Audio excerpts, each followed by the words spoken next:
Hi everyone, I'm Dr. Barrett, and this video is intended for my patients exclusively. If you've had surgery by another surgeon, please make sure to follow up with that surgeon for particular details about your surgery. And if you're having a medical emergency, please dial 911 or go to the nearest emergency room.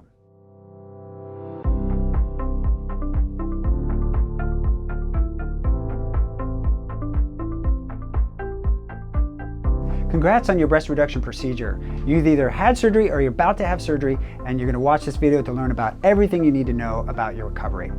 A few key points to understand is that your breasts are going to look very swollen and not look how they're going to look when they finally settle down. I tell most people for breast reduction it takes about 6 weeks for them to start to look normal. Until then, they look kind of crazy. You might even have a little bit of rippling underneath on the bottom line. Don't worry, that all tightens up over time. You might have a little bit of soreness in the sides from the liposuction. Again, that's completely normal. But overall, my breast reduction patients are my happiest patients. You are now going to be functionally improved, you're going to have less back pain, and you're going to have a much more cosmetically beautiful appearing breast.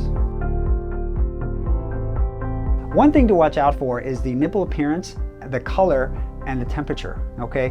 Nipple necrosis is a risk for this surgery, and you want to keep an eye on them, make sure that they're warm, make sure that they're still pink, and if they get overly dark and cold for an extended period of time, you should give us a call. When it comes to pain control, the CBD is the best option for this. You take a full dropper full, put it underneath your tongue, let it sit for a few minutes before you swallow it, okay? It's gonna absorb better that way, and take another full dropper full at nighttime when you're about to go to bed. In the first couple months after your breast reduction procedure, it's normal to have pain in specific parts of your breast or generalized sensation. As long as they are getting better, it's nothing to be overly concerned about. Massage will help. It's normal to feel slightly anxious or depressed the first week or two after your operation. Don't worry, this is a normal reaction to any surgery and gets better with time and support. So at your post-op visits for your breast reduction procedure, we're going to remove stitches at week 1 and week 2. We're going to tape for a total of 6 weeks, okay? We'll teach you how to do that at your second visit. You can either come see us and tape for you, or you can learn how to tape so that you can do it at home. That taping prevents the tiny little micro movements in your skin incisions so that your breasts can heal properly. At week 2, you can start to wear supportive bras. Prior to that, loose-fitting sports bra or t-shirt is okay.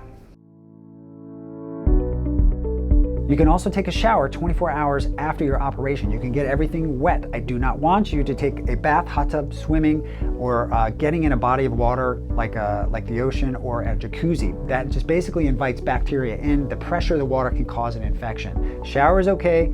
Standing water is not okay. Overall, you want to be very healthy after your operation. Meditation to help lower your stress, okay? Smokers, you can't smoke for at least 6 weeks. For alcohol, people that like to drink wine or drink beer, there's no alcohol consumption for the next 2 weeks. That's going to decrease your ability to respond to any infection. I want you to take the antibiotics as soon as you get home. The Caflex, you take 1 pill 4 times a day, spaced out every 6 hours. Don't wake up in the middle of the night to take it, all right? Take 1 before you go to bed, 1 when you wake up, until the bottle is empty. Now, if it's clindamycin, it's 1 pill 3 times a day until the bottle is empty. Remember, all the antibiotics need to be taken their full course. The only time I run into infections is when people don't take the full course of the antibiotics as prescribed, so make sure you do that. Next thing is the Colace. Take 1 pill twice a day until you have a bowel movement. Once you're done with that, you no longer need to take the Colace. All these medications can be taken on an empty stomach, so take them right away. How should you sleep tonight? You should sleep slightly elevated for the first 3 nights. That's it, folks.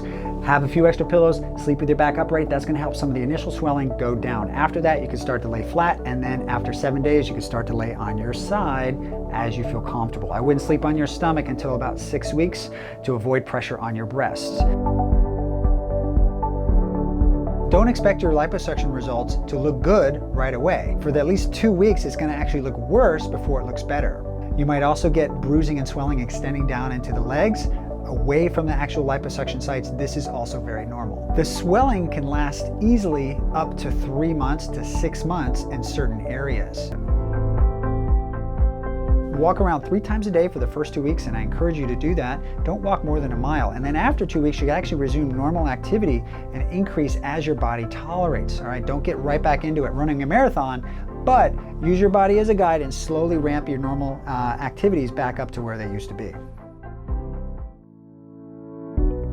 A lot of people ask me, when should I contact your office? Well, you're going to do great. For the majority of people, there's going to be normal swelling. But if you notice a few key things, I want you to give us a call. If you notice that one side is dramatically more swollen than the other side, that could be a sign of a hematoma or severe bleeding, okay, on the inside. If you get a severe body rash, if you get severe pain, especially if it's on one side, that could also be a sign of a hematoma. Normal body temperature varies from 97 to 99 degrees. If you get a temperature of 101 or more, I want you to give us a call, okay? That could be a problem. Significant drainage from your incision, we're not talking a little bit of bleeding, but if you're getting pus draining out from your incision, that's something we should also be made aware of. If you get redness that spreads around from your incision, that spreads out on one side or both sides, that could also be a sign of infection, and we need to know about that. If you're unable to keep any food down for more than 24 hours or any fluids, and you're feeling very dehydrated, you need to give us a call or you need to go to the emergency room.